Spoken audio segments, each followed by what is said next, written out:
읽은 본문으로 어려움 가운데도 일어나리라 라는 제목으로 하나님의 말씀을 나누겠습니다.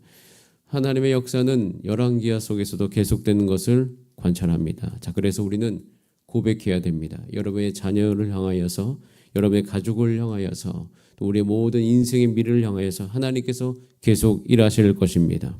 그래서 우리의 삶은 하나님의 일하심, 하나님의 나타나심, 하나님의 살아계심을 계속 말하는 삶이 되시기를 바랍니다. 특별히 여러분 자녀들 앞에서도 여러분에게 임한 하나님을 이야기하시기 바랍니다. 자녀들 가운데 너 이렇게 살아라 그렇게 이야기하지 마시고 하나님이 나를 이렇게 도와주셨다라고 말씀하세요. 굉장히 차이가 있습니다. 우리는 그 자녀들이 어떻게 될 것에 대해서는 우리가 살면서 살수록 내 주변의 친척들과 가족들에게 별로 영향력을 끼칠 수 없구나를 깨달아갑니다. 저도 저희 자녀들 가운데 영향력을 끼칠 수 없다는 것을 날마다 깨닫고 있어요. 그런 가운데 영향력 있는 인생이 되기 위해서 내가 무엇을 해야 될까? 그것은 나의 삶 가운데 임한 하나님을 계속 선포해야 되겠다. 여러분 입술 속에서 하나님의 살아계심, 하나님의 함께하심이 자꾸 선포되어지기를 소원합니다. 그것이 매우 중요해요. 그러나 한 가지 그런 선포 속에서도 이 상황이 썩 좋지 않을 수 있습니다. 오늘 본문은요, 굉장히 세 개의 사건이 연속적으로 일어납니다. 그런데 그 사건의 강도가 점점 세져요. 그러니까 어렵다는 거죠. 그러니까 열왕기하의 이 시대는 정치적으로, 경제적으로, 문화적으로 하나님의 백성으로 살기가 굉장히 어려운 시대였습니다. 왕들이 하나님을 경외하지 않아. 하나님의 나라 안에 이스라엘은 하나님의 나라입니다. 이스라엘이라는 것은 이 교회의 어떤 그림자이기도 하죠. 하나님의 살아계심을 드러내야 될 곳이 이스라엘인데 거기서 이제 솔로몬 이후에 이 남북이 분열이 됐잖아요. 남유다를 존속시켜 주시고 또 북이스라엘 이런 가운데 하나님의 심판의 메시지가 계속 그 시기 가운데 들려지고 있는데 왕들이 돌이키지 않죠. 왕은 하나님 말씀대로 말씀을 가까이 하고 그 말씀을 읽고 하나님 왕으로 섬기면 그 왕으로 말미암아 이스라엘 전역이 하나의 복을 받게 되어 있는데 그렇게 살지 못하는 거예요. 그리고 오히려 이 하나님의 선지자들을 더욱더 어렵게 하는 일들이 계속 우리 가운데 지속되고 있는 것을, 그들 가운데 지속되고 있는 것을 우리는 관찰할 수가 있어요. 자, 그런 중에 어떤 어려움이 시작되냐면 엘리사와 제자들의 삶이 녹록하지 않아요. 굉장히 어렵습니다.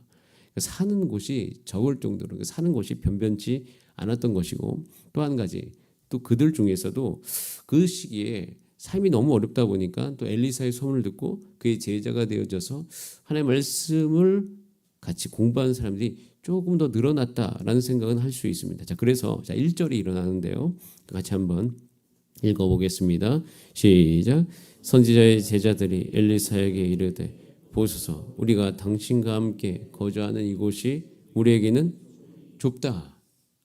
좁습니다. 원래 작아서 좁을 수도 있고요. 어려워서 좁을 수도 있고 아니면 이 사람들이 더 들어오는 거예요. 제자들이 하나님의 말씀대로 살아야 되겠다. 그런 가운데 초소를 세우러 가는데 이 초소를 세우러 가는데 장비가 없어요. 그래서 어떻게 해요? 새도끼를 빌려왔잖아요. 자, 빌려왔는데 이게 참 재미있는 사건입니다.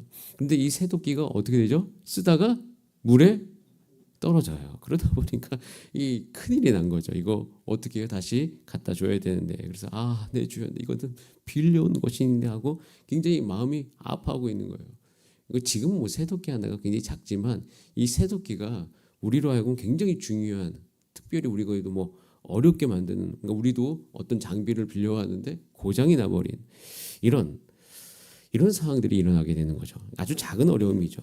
근데 하나님께서 이 어려움 속에서 이렇게 집도 좋고 모든 게 어려운 속에서도 하나님의 능력을 나타나게 하시죠. 자, 6절 말씀 같이 한번 읽어봅니다. 시작.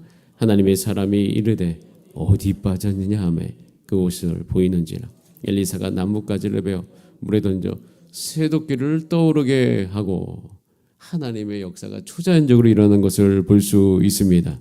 어려운 중에서도 하나님 역사하십니다.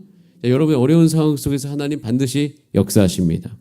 이것이 첫 번째고, 자, 그 사건 이후에 똑같은 패턴으로 두 번째 사건이 일어나요. 자, 그 상황 속에서 그렇게 어려운 속에서 아람 왕이 이스라엘을 쳐들어옵니다. 그래서 은밀하게 아무데 진을 쳐서 은밀하게 그들과 함께 싸우려고 하는데 그것을 다 어떻게 알죠? 누가? 엘리사가 다 알아버립니다. 그래서 이스라엘 왕에게 이야기하는 거예요. 거기로 지나가지 말라고. 그러다 보니까 이제 아람 왕이 너무 놀라는 거예요. 아니 어떻게 우리가 다 이렇게 계획한 것을 그들이 아느냐. 그래서 마음이 불안한 거예요. 혹시 내통하는 거 아니야? 누가 우리의 정보를 그 이스라엘 왕에게 알려주는 거 아니야. 이렇게 고민하고 있었는데 자, 이것이 어찌 된 일입니까? 12절 말씀 같이 읽어봅니다. 시작. 그 신복 중에 한 사람이 이르되 우리 주 왕이여 아니로소이다. 오직 이스라엘 선지자 엘리사가 왕의 침실에서 하신 말씀을 이스라엘 왕에게 고하나이다. 놀라운 일 아닙니까? 이거 어떻게 알죠? 하나님께서 엘리사에게 말씀해 주시는 거예요. 엘리사 기도 중에 그걸 아는 거예요. 여러분 이런 일들이 굉장히 많이 있습니다. 지금 이 시대도 일어나고 있습니다. 하나님께서 알게 해주시는 것이에요. 하나님이 보게 해주시는 것이에요. 여러분 제가 개인적으로 어떻게 주사랑 교회에 청빙을 받을 수 있습니까? 이것조차도 하나님께서 알려주신 일이에요. 하나님이 인도하신 일입니다. 여러분 삶 가운데도 지금 그 일들이 일어나고 있습니다. 그리고 앞으로도 일어날 것입니다. 하나님께서 우리 가운데 분명히 말씀해 주실 것이에요. 어려운 속에서도 하나님이 각자의 하나의 백성들의 삶 가운데 하나의 마음을 기도 중에 알게 해주시고 그것에 순종할 수 있도록 인도해 주십니다. 우리와 함께 하신 하나님이 어려움 속에서도 역사하시는 것이죠. 그래서 우리는요 기도해야 됩니다. 하나님 우리가 눈을 열어 우리가 보게 하여 주시옵소서. 17절 말씀 시작. 기도하여 이르되 여호와여 원하건대 그의 눈을 열어서 보게 하옵소서. 따라하겠습니다. 눈을 열어서 보게 하옵소서.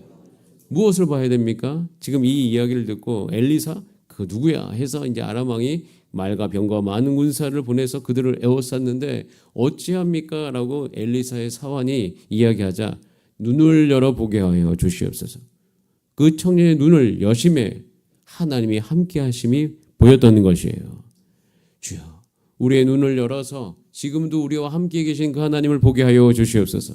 그러고 보니까 제가 20대 때 그렇게 어려운 중에서도 제가 그때 당시에는 돈도 없고 아무것도 없고 몸도 빼쩍 말랐고 정말 볼품이 없었어요. 근데 그때 제 마음속에 담대함이 있었어요. 그 담대함 중에 한 가지 하나님이 나와 함께 하신다. 날마다 눈을 열어서 그 하나님이 함께 하심이 보였던 것이죠. 하나님이 나와 함께 하심이 그때 너무나도 강하게 느껴져서 제가 하나 에피소드가 있는데 군대에 이제 신검이 있습니다. 자, 군대 신검이 있으면 그때 정신 이상을 감지하는 그 체크리스트가 있어요. 근데 제가 다 끝났는데 갑자기 검사자가 오라는 거예요.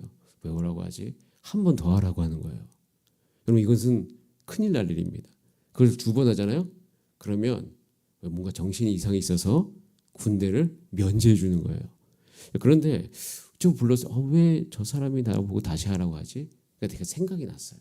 무슨 생각이 났냐면 그 모든 체크하는 것 중에서 한 가지를 제가 체크했더라고요. 무엇을 체크했냐면 자꾸 누가 나에게 말을 거는 것 같다. 이걸 체크했어요. 왜냐하면 그때 하나님께서 나에게 말씀하시고 그리고 하나님께서 나와 함께 하시고 그런 것들을 그 내비게이터 공동생활을 하면서 너무나도 그러니까 늘 일상이 이제 올라가면 학교에 올라가면 하나님 저 꽃이 참 이쁩니다. 뭐 이런 식으로 대화를 하고 하나님께서 내게 말씀하시고 말씀을 통해서 내 마음속에서 하나님의 뜻을 분별하게 하시고 그런 일들이 있었기 때문에 그걸 체크했던 거죠. 근데 그것이 알고 봤더니 조현병에 대한 체크예요. 그러니까 내가 이제 알겠다. 그걸 체크하면 안 되겠다. 그래서 이 검사를 너무 영적으로 하면 안 되겠구나. 그래서 그걸 다 빼고 했더니 통과. 그래서 군대를 다녀왔습니다. 그런 식으로 그때는 왜 그렇게 담대함이 있었는가 생각을 해보니까 눈을 열어서 하나님이 계속 보게 하신 거예요. 나의 인생을 하나님께서 어떻게 인도해 주실 것이다. 하나님 반드시 이렇게 되게 하실 것이다. 하나님이 나를 사랑하시고 나의 삶을 향한 놀라운 계획을 가지고 계신다. 그것이 저에게 너무나도 강했기 때문에 그런 은혜들이 있었습니다. 지금 그 은혜가 저와 여러분 가운데도 필요합니다. 여러분의 가정을 향하여서 눈을 열어 하나님께서 보게 해주시는 은혜를 누리시기를 바랍니다. 이 새벽에 기도할 때 여러분의 눈을 열어서 하나님 보게 해주실 것이에요. 여러분의 자녀를 향하여서 여러분의 삶을 향하여서 내가 남은 인생을 내가 어떻게 살아야 되는지에 대해서 하나님께서 눈을 열어 보게 해주실 것이에요. 어렵지만 보게 해주십니다. 그러면 그것을 넉넉히 이길 수 있어요. 자, 상황이 어려운데 하나님께서 역사해 주셔서 그것을 하나씩 하나씩 넘어가게 해 주십니다. 자, 그런데 이렇게 넘어가게 해 주셔도요, 끊임이 없어요. 어려움이. 자, 점점 더 강력해지고 있어요. 자, 24절. 이건 굉장한 일입니다. 시작. 이후에 아람 왕 베나당이 그의 온 군대를 모아 올라와서 사마리아. 이건 굉장한 사건이죠. 왜냐하면 이것으로 말미암아 성중이 줄이게 된 거예요. 이게 아주 그냥 에워싸고 아주 꼼짝달싹을 못하게 만드는 거죠. 모든 통로를 다 막 버린 거예요. 그러자 나귀 머리 하나, 그게 얼마나 가치가 없는데 그게 은 80세겔이에요. 말이 됩니까? 비둘기 똥 4분의 1 값에 은 5세겔. 이 말이 되는 일이에요? 그러니까 먹을 게 하나도 없다는 거예요. 얼마나 비참한 일이 아닙니까? 이걸 향하여서 뭐 사람 고기를 먹었네 아마 이런 거를 따지는 게 아니라 이거 얼마나 비참한 상황 속에 있는지, 자기 아들을 삶아 먹는 일들이 있었다라고 이야기해요. 이게 정말 통탄할 일이죠. 그러자 이것에 대해서 왕이 듣고 이렇게 이야기합니다.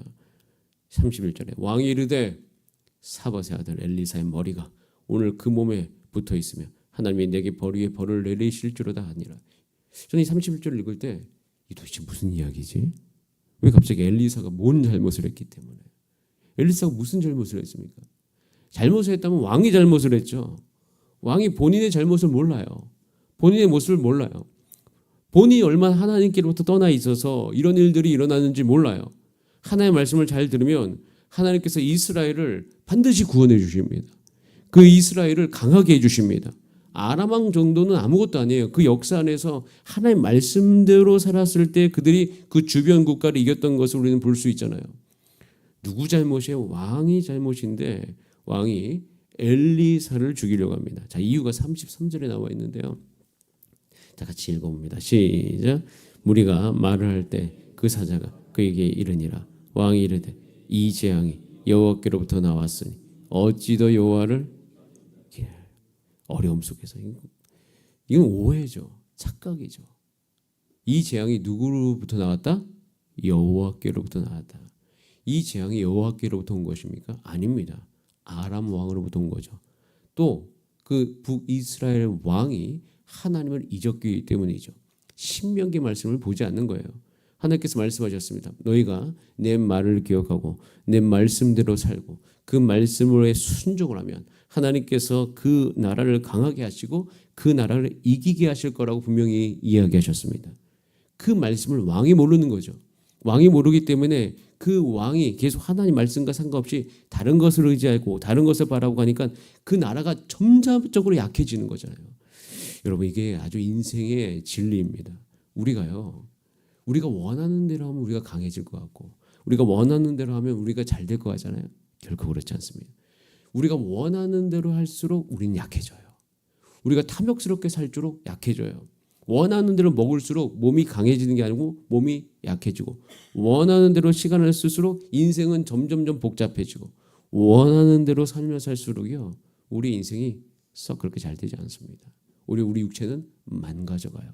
먹고 싶은 대로 다 먹고 쓰고 싶은 대로 시간 다 쓰고 돈 충분해서 원하는 대로 다 돈을 쓰면 행복해지나? 결코 그렇지 않습니다. 오히려 하나님의 말씀을 듣고 하나님의 말씀대로 행하는 것이 우리 육체 가운데 훈련되어지는 것이 훨씬 중요해요. 그러면 강해져요. 그러면 이길 수 있어요. 넉넉히 모든 걸 다 이겨요. 내 육체도 이겨요. 시간을 이깁니다. 그리고 주변의 모든 것을 더 강하여 용맹을 발하여서 직장 안에서도 탁월할 수가 있어요. 하나님을 알아야 돼요. 근데 그 하나님을 우리가 몰라요. 그러다 보니까 이 어려움이 점차적으로 가속되더라. 자, 그런 중에서도 하나님의 역사는 계속 있음을 믿습니다. 그래서 다음 주 월요일에 우리가 열왕기하 7장을 나눌 때 하나님께서 결국 이 모든 일들을 해결해 주셔요. 하나님께로 말미암은 게 아니죠. 하나님은 우리를 이기게 하시는 분이십니다. 그래서 이 구약의 이 열왕기하의 답답한 상황 속에서 제가 주일 설교는 마태복음 하고 있는데 마태복음을 읽으면서 소망이 또 생겨요. 이런 어려운 중에서도 하나님께서는 하나님의 나라를 우리 모든 성도의 삶 가운데 이렇게 이루어 가시는구나. 특별히 우리 다음 세대 가운데도 그 하나님을 믿고 하나님을 깊이 알고 자신의 인생의 문제를 하나님과 함께 해결해가는 우리 청년, 청소년, 어린이들이 일어나게 하여 주시옵소서. 그래서 하나님의 이 역사를 우리가 함께 경험해가는 저와 여러분의 삶이 되시기를 소원합니다. 어려운 중에서도 일어날 수 있습니다. 그래서 우리가 어려움 속에서 반드시 일어나리라. 이 소망을 품고 오늘도 주 앞에 간구하여 승리하는 하루 되시기를 바랍니다. 다 함께 기도하시겠습니다. 이 시간 기도할 때 주여 우리 상황 속에서 인도하여 주시옵소서. 상황은 점차적으로 어려울 수 있습니다. 어려운 상황이 내게 다가올지라도 당황하지 않게 하여 주시옵소서. 두려워하지 않게 하여 주시옵소서. 그 와중에도 하나님의 말씀을 기억하는 모든 자에게 하나님께서 영적으로 눈을 뜨어서 하나님의 도우심을 보게 하시며 또 하나님께서 우리 가운데 실질적으로 역사하시리니 그것을 오늘도 신뢰하게 하여 주시옵소서. 그리고 또 내일 있을 우리 바자회 가운데 하나님께서 순종하게 하시고 모든 것이 다 주 예수 그리스도 은혜 안에서 진행되게 하여 주시옵소서. 우리 주여 한번 부르신 다음에 합심으로 기도하시겠습니다. 주여